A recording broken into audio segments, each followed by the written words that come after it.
गुजरात में diamond city सूरत की textile market में भीषण अग्निकांड हुआ है और शिव शक्ति टेक्सटाइल मार्केट में आग लगने से 500 करोड़ से ज्यादा का नुकसान हो गया है, ऐसा अनुमान जताया जा रहा है। आग इतनी भयानक थी कि आग बुझाने के लिए फायर फाइटर्स की टीमों को 30 घंटे से ज्यादा संघर्ष करना पड़ा।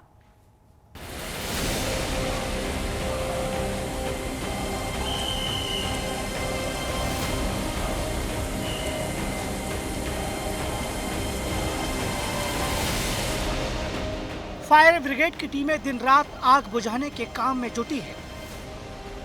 हाइड्रोलिक मशीनें, टर्न टेबल मशीनें, water tankers, gas cutters, electric cutters सब कुछ लगा दिए गए हैं। रिलायंस, अडानी और ओएनजीसी के फायर फाइटर्स की मदद भी ली जा रही है। म्यूनिसिपल कमिश्नर, कलेक्टर समेत पूरा तंत्र लगा हुआ है। कुल मिलाकर प्रशासन ने पूरी ताकत झोंक दी है, लेकिन ये आग है कि बुझने का नाम नहीं ले रही है। ये शिव शक्ति टेक्सटाइल मार्केट है जहाँ पे डे बिफोर यस्टरडे आग लगी थी और फायर की टीम द्वारा आग को काबू में करने में आया था। और कल सुबह वापस से इसी मार्केट में आग लगी है। कल से सुबह से जब से ये आग लगी है, मेजर कॉल इसको घोषित करने में आया है और उसके बाद में कॉरपोरेशन, पुलिस, कलेक्टर सभी का जो तंत्र है वो मिलके आग बुझाने के लिए हर संभव प्रयत्न कर रहे हैं। फायर फाइटर्स की जो टीम है कल से दिन रात काम कर रही है। Hydraulic machines, turn table machines, fire fighters, water tankers, ये सभी मोबिलाइज किया गया है। जोन्स की टीम्स को यहाँ पे मोबिलाइज किया गया है। JCBs, gas cutters, electric cutters, सभी चीज़ों को यहाँ पे मोबिलाइज किया गया है। इसके अलावा रिलायंस के जो फायर फाइटर्स हैं, अडानी के फायर फाइटर्स, ओएनजीसी, एएमएनएस, उन सब के भी फायर फाइटर्स, इक्विपमेंट्स और मैन पावर को कल से यहाँ पे मोबिलाइज किया गया है। इस मार्केट में 853 दुकानें हैं, जिनमें करीब 150 दुकानें पूरी तरह से जलकर खाक हो चुकी है। मार्केट में कपड़ा, पैकेजिंग मटेरियल और प्लास्टिक की थैलियां होने की वजह से आग भड़कती रही। वेंटिलेशन नहीं होने की वजह से मार्केट में धुआं भर गया और इमारतें जगह जगह से दरकने लगी थी। इस मार्केट के आसपास 50 से ज्यादा टेक्सटाइल मार्केट हैं। ऐसे में आग को दूसरी मार्केट में फैलने से रोकना भी एक बड़ी चुनौती है। आग कैसे लगी अभी ये साफ नहीं हो सका है। फिलहाल पूरा फोकस आग पर काबू पाने में किया जा रहा है। जब आग पूरी तरह बुझ जाएगी उसके बाद ही आग लगने के कारणों की जांच की जाएगी। ये कॉम्प्लिकेटेड यहाँ पर आग का जो है इंसिडेंस हुआ है और मेन मेड फाइबर्स की दुकानें हैं, 800 से ज़्यादा दुकानें हैं। इसलिए जो आग की टीम्स हैं वो सतत प्रयत्न कर रही हैं। काफ़ी जगहों पे दीवार वगैरह तोड़ के सारा मशीन्स को आवागमन के लिए भी पैसेजेस बनाए गए हैं। बड़ी बड़ी जो हाइड्रोलिक टर्न टेबल्स हैं उनको भी डिप्लॉय किया गया है, पर पूरी कोशिश की जा रही है कि इसको आग को काबू में लिया जाए। शिव शक्ति टेक्सटाइल मार्केट में आग सोमवार शाम को लगी थी। तब फायर ब्रिगेड की टीमें मौके पर पहुंची थी। दावा है कि करीब 2 घंटे में आग पर काबू पा लिया गया था, लेकिन मंगलवार सुबह फिर से इसी मार्केट में आग भड़क गई। फिलहाल इस आग की वजह से करीब 500 करोड़ रुपए के नुकसान का अनुमान लगाया गया है। आज ये आप देख रहे हैं शिव शक्ति मार्केट के सामने खड़ी एक परसों भी एक बार आगजनी की घटना हुई थी, लेकिन 1-2 घंटों में कंट्रोल कर लिया गया था और वो 1-2 दुकानों में थी। लेकिन कल सुबह 8 बजे हमें वापस एक कॉल से समाचार मिला कि वापस आग लगी है। हमारी पूरी फोस्टा की टीम आई। 834 दुकानों का ये शिव शक्ति मार्केट है और तुरंत हमने देखा फायर ब्रिगेड की टीम, पुलिस की टीम, सभी सेवा इसमें जुट गई। लेकिन हमारा दुर्भाग्य है कि आग कंट्रोल होने में 24 घंटे लगे और अभी भी पूरी तरह से कंट्रोल नहीं हो पाई है और काफ़ी बड़ा नुकसान है। 834 दुकानों के इस मार्केट में 500 दुकानदार होंगे। करोड़ों का व्यापार, करोड़ों का माल का नुकसान हुआ है। अभी भी ये स्थिति का आकलन करना बड़ा मुश्किल है, लेकिन जहाँ तक मैं समझता हूँ 500 करोड़ से ऊपर का माल यहाँ लगभग स्टॉक होगा शायद, और ज़्यादा भी हो सकता है क्योंकि ये एक अंदाजन एक अमाउंट है। 5 मंजिला शिव शक्ति टेक्सटाइल मार्केट में कुल 5 विंग है। यहाँ केवल 2 विंग की तरफ से ही आग बुझाने का काम हो रहा था, क्योंकि दूसरी तरफ संकरी गलियों की वजह से फायर ब्रिगेड की गाड़ियाँ अंदर नहीं जा पा रही थी। अगर चारों तरफ से आग बुझाने का काम किया जाता तो शायद आग को जल्दी बुझाया जा सकता था। हालांकि फिलहाल दावा किया जा रहा है कि अब स्थिति अंडर कंट्रोल है। सूरत से संजय सिंह राठौड़ के साथ आज तक ब्यूरो। और अब बात करेंगे गुजरात में साइकिल पर हो रही सियासत की, क्योंकि कांग्रेस पार्टी ने आज विधानसभा में सरस्वती साधना योजना के तहत गरीब छात्राओं को दी जाने वाली साइकिलों का मुद्दा उठाया है और सरकार पर 9 करोड़ रुपए के भ्रष्टाचार का आरोप लगाया है। कांग्रेस पूछ रही है कि पिछले 2 साल से छात्राओं की साइकिल क्यों नहीं दी गई। जो साइकिलें साल 2023 में छात्राओं को मिल जानी चाहिए थी, वो हजारों साइकिलें खुले में पड़ी रही और कबाड़ में तब्दील क्यों कर दी गई।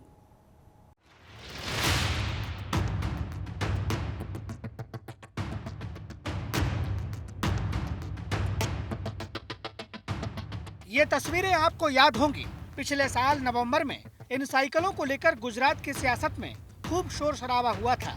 दरअसल ये साइकिलें गुजरात सरकार की सरस्वती साधना योजना के तहत SC, ST और OBC वर्ग की छात्राओं को मुफ्त में दी जानी थी, ताकि गरीब परिवारों की छात्राएं आसानी से स्कूल आ जा सके। लेकिन ये साइकिलें छात्राओं को मिली ही नहीं और हजारों साइकिलें खुले में पड़ी पड़ी कबाड़ हो गई। साल 2023-24 और 24-25 की साइकिलें अभी तक छात्राओं को नहीं मिली है। कांग्रेस पार्टी ने अब विधानसभा में ये मुद्दा उठाया और बीजेपी सरकार पर जमकर निशाना साधा। जब ये कंपनी साइकिल सप्लाई करती है, वो भी हल्की गुणवत्ता वाली, स्पेसिफिकेशन जो है उससे विपरीत क्वालिटी की साइकिल प्रोवाइड करती है, उसकी वजह से अधिकारियों ने उसको स्वीकार नहीं किया। पूरा 1 साल बीत गया, उसकी डिलीवरी नहीं हुई, बच्चियों को साइकिल नहीं मिली और 23-24 और 24-25 का साल भी खत्म हुआ, लेकिन आज तक बच्चियों को साइकिल नहीं मिल रही है। सरकार आज विधानसभा में ये कौभांड को छुपाना चाहती है। जिन लोगों ने करप्शन किया उनको बचाना चाहती है। कांग्रेस का आरोप है कि साइकिल की खरीदी में बड़ा भ्रष्टाचार हुआ है। सरकार ने अपनी मनचाही कंपनी को साइकिलों का टेंडर दिया और कमीशन के लालच में महंगी साइकिलें खरीदी। गुजरात में जो स्कूल में जाती बच्चियां हैं, उनको स्कूल जाने के लिए साइकिल देने की योजना चल रही है। पिछले 1 साल से ये साइकिल खरीदी में बहुत बड़ा स्कैम है, वो हम प्रूफ के साथ सरकार को दे रहे हैं। सरकार की जो साइकिल खरीदने वाली एजेंसी है, उसने भी लिखित रिपोर्ट किया है कि ये जो कंपनी L1 है, उसने 500 रुपया प्रति साइकिल ज़्यादा भाव कोट किया है, उसको टेंडर नहीं देना चाहिए। फिर भी कहीं ना कहीं कमीशन सेट हो जाने की वजह से सरकार ने उसी कंपनी को कॉन्ट्रैक्ट दिया, जिसकी वजह से करीब 9 करोड़ रुपए का इसमें कौभांड हुआ। कांग्रेस के आरोप का जवाब देने की बजाय बीजेपी ने इस मुद्दे को साइकिल के रंग से जोड़ते हुए अलग धार्मिक रंग दे दिया।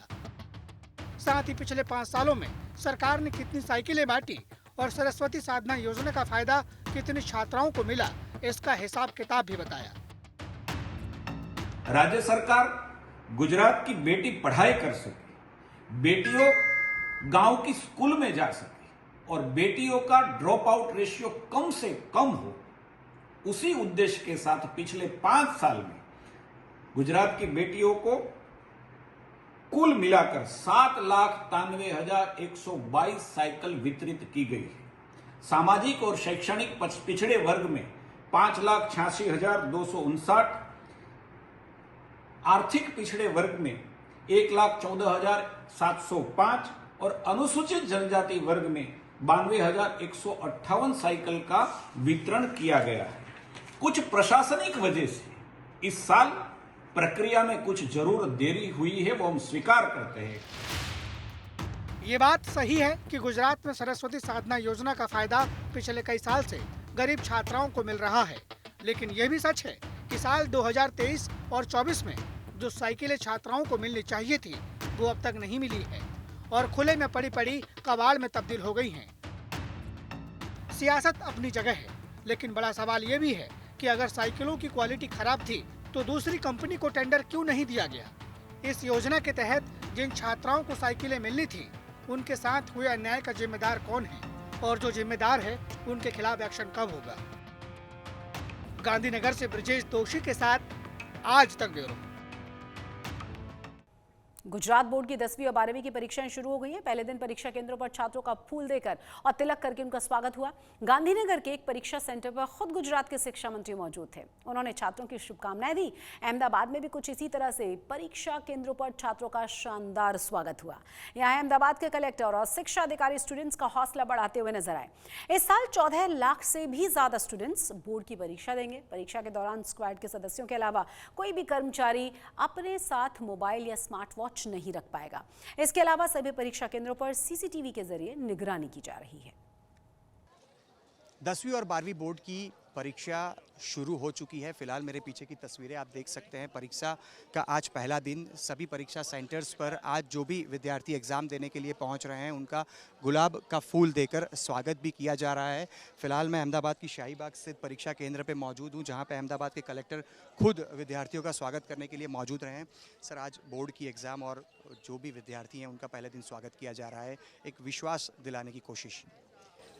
जिला वहीवटी तंत्र अहमदाबाद ने शहरी विस्तार और ग्राम्य विस्तार दोनों में परीक्षा शांतिपूर्ण ढंग से हो, व्यवस्था के अंतर्गत हो और एक अच्छे माहौल में परीक्षा हो, जिसमें विद्यार्थियों को भी किसी भी प्रकार का स्ट्रेस न हो, इसके लिए पूरी तैयारी की है। आज चूँकि पहला दिन है और यह दिन मैं सभी लोग इस दिन से गुजरे हैं कभी न कभी अपने जीवन में, तो ये एक बहुत ही महत्वपूर्ण दिन होता है।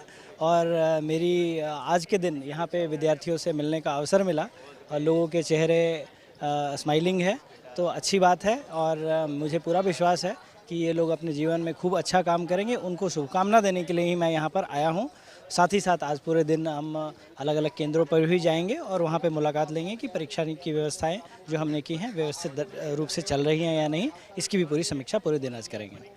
आज परीक्षा का पहला दिन है। सभी परीक्षा केंद्रों पे जाने का कलेक्टर की तरफ से प्रयास भी रहेगा और आप देख पा रहे हैं उस प्रकार से जितने भी विद्यार्थी परीक्षा केंद्र पर पहुंच रहे हैं उन सभी का आज स्वागत किया जा रहा है। आज परीक्षा का पहला दिन है और मई में ये परीक्षाएं जो हैं वो ख़त्म होंगी, लेकिन सबसे महत्वपूर्ण बात है गुजरात बोर्ड की परीक्षा इस बार 2 हफ्ते पहले शुरू हो रही है। इसका मतलब भी साफ है कि इस बार 2 हफ्ते पहले गुजरात बोर्ड का रिजल्ट भी आएगा, यानी कि अप्रैल अंत या तो मई की शुरुआत में गुजरात बोर्ड का रिजल्ट इस बार जारी हो, ऐसी पूरी संभावना देखी जा रही है। कैमरा पर्सन जयमीन व्यास के साथ अतुल तिवारी, आज तक, अहमदाबाद। अब आपको लिए चलते हैं जूनागढ़, जहां महाशिवरात्रि पर मिनी कुंभ का भव्य तरीके से समापन। रात 12 बजे अखाड़ों के साधु संतों और सन्यासियों ने शाही स्नान किया। इससे पहले नागा साधुओं ने शस्त्र के करतब दिखाकर यह संदेश दिया कि साधु संत जरूरत पड़ने पर शस्त्र भी चला सकते हैं। इस मौके पर गुजरात के गृह मंत्री हर्ष सांघवी भी मौजूद थे।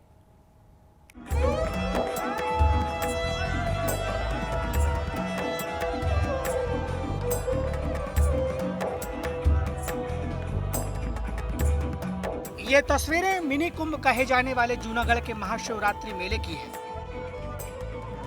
तीनों अखाड़ों के साधु संत और नागा सन्यासियों ने 5 दिनों तक यहाँ शिव की आराधना और तपस्या की। अलग अलग रंग रूप में शिव ने भक्तों को दर्शन दिए। फिर महाशिवरात्रि की रात शाही खेड़ी निकली। इसमें साधु संत और नागा सन्यासियों ने शस्त्र के साथ करतब भी दिखाए। शस्त्रों के साथ करतब दिखाकर ये संदेश देने की कोशिश की गई कि जरूरत पड़ने पर साधु सन्यासी शस्त्र भी चला सकते हैं। गुजरात के गृह मंत्री हर्ष सांघवी भी महाशिवरात्रि के मेले में मौजूद थे। उन्होंने साधु संतों से मुलाकात की और सभी को महाशिवरात्रि पर्व की बधाई दी। शिवरात्रि के इस पावन अवसर की सभी नागरिकों को बहुत बहुत शुभकामनाएं। पिछले कई सालों से भवनाथ का मेला ये देश एवं दुनिया भर में प्रचलित है। देश एवं दुनिया भर के भावी भक्त शिवरात्रि के ये 3-4 दिन भवनाथ यानी गिरनार के ये तट पे आके अपने परिवार के साथ शिव भक्ति में जुटते हैं। शिव स्वरूप में भभूत, रुद्राक्ष और फूलों से साज सज्जा के साथ नागा साधुओं ने शिव जी की बारात निकाली। इसके बाद मध्यरात्रि 12 बजे से ये साधु संत भवनाथ मंदिर में पहुंचे और मृगी कुंड में शाही स्नान किया। कहा जाता है कि इस शाही स्नान के दौरान किसी साधु के रूप में शिव जी खुद आते हैं और स्नान करके अदृश्य हो जाते हैं।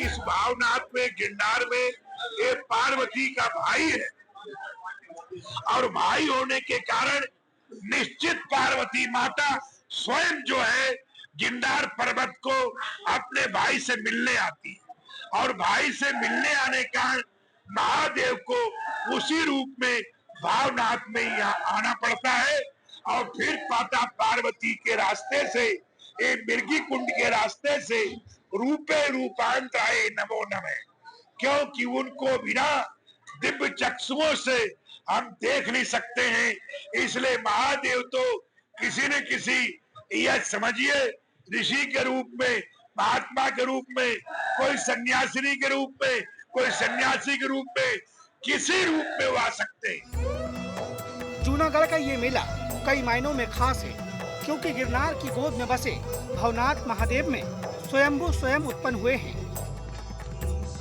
मंदिर परिसर में ही मृगी कुंड है।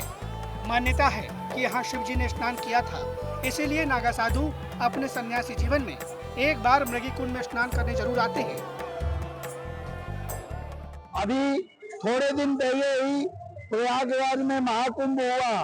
प्रयागराज में महाकुंभ के बाद में गुजरात जूनागढ़ में महाशिवरात्रि हुई। तो महाशिवरात्रि में 5 दिन का ये मेला था। 5 दिन के मेले में यहाँ अद्भुत अनुभूति हुई है। हमारे जो लाखों के तादाद में भाविक भक्त आए हुए हैं, भाविक भक्तों की मनोकामना पूर्ण करने की आज रात्रि है महाशिवरात्रि। महाशिवरात्रि में भगवान शंकर जी यहाँ गिरनार क्षेत्र में आते हैं और गिरनार की प्रदक्षिणा करके यहाँ भवनाथ दादा के सानिध्य में मृगी कुंड है और मृगी कुंड में भी स्नान करते हैं। जूनागढ़ के महाशिवरात्रि मेले में हर साल श्रद्धालुओं का सैलाब उमड़ पड़ता है। यहाँ देश ही नहीं विदेशों के लोग भी यहाँ पर पहुँचते हैं। This is the second. My name is Fred. I am from the Netherlands.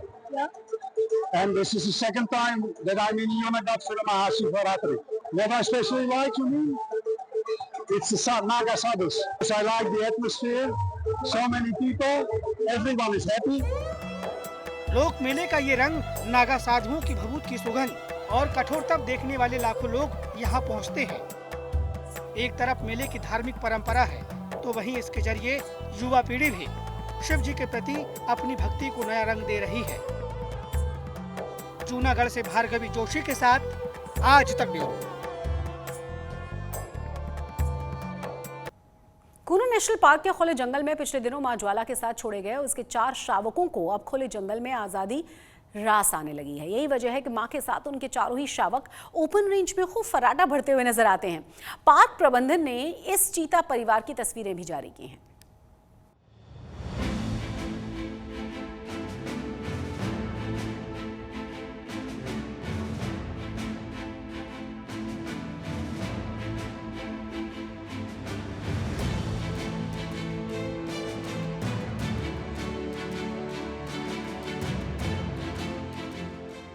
Kuno national park के खुले जंगल में मादा चीता ज्वाला अपने 4 शावकों के साथ सैर सपाटे पर निकली। मां ज्वाला के साथ चारों शावकों की ये मस्ती बताने के लिए काफी है कि आजादी इन्हें रास आ रही है।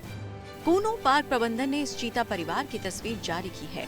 तस्वीर में ज्वाला अपने शावकों के साथ कूनो नदी में अटखेलियां करती नजर आई। ज्वाला ने रिलीज के दूसरे ही दिन अपने शावकों के साथ चीतल का शिकार किया। ये शिकार शावकों के लिए ट्रेनिंग का हिस्सा है। कूनो पार्क के डीएफओ के मुताबिक मादा चीता अपने शावकों के साथ ओपन रेंज में सहज व्यवहार कर रही है। चीता मॉनिटरिंग टीम भी इन पर नजर रखे है। इन शावकों के व्यवहार का बारीकी से अध्ययन कर रही है, क्योंकि इनकी गतिविधियों के आधार पर ही बाकी शावकों को खुले जंगल में छोड़ने का निर्णय लिया जाएगा। बताया जाता है कि चीता शावक आमतौर पर 16 महीने तक अपनी मां के साथ ही रहते हैं। ये चारों शावक अभी 13 महीने के हैं, लेकिन खुले जंगल में आते ही ये भारतीय चीता शावक मां के साथ शिकार करते नजर आ रहे हैं। इन 4 शावकों में 2 नर और 2 मादा हैं। उम्मीद की जा रही है कि चारों जल्द ही मादा चीता ज्वाला से अलग अपनी टेरिटरी बना लेंगे। भारत के जंगलों को चीतों से दोबारा गुलजार करने के मकसद से 2 साल पहले प्रोजेक्ट चीता की शुरुआत की गई थी। प्रोजेक्ट के तहत नामीबिया और दक्षिण अफ्रीका से आए 20 चीतों को 2 चरणों में कूनो नेशनल पार्क में लाया गया। अब यहाँ वक्त के साथ चीतों की संख्या भी बढ़ रही है। फिलहाल कूनो के खुले जंगल में कुल 12 चीते विचरण कर रहे हैं। इनमें आग, वायु और धीरा अलग अलग क्षेत्रों में घूम रहे हैं। मादा चीता आशा भी अपने शावकों से दूर स्वतंत्र रूप से विचरण कर रही है। तस्वीरें तस्दीक कर रही हैं कि ज्वाला के शावक जंगल में सक्रिय और मां की निगरानी में खूब मस्ती कर रहे हैं। श्योपुर से खेमराज दुबे के साथ ब्यूरो रिपोर्ट।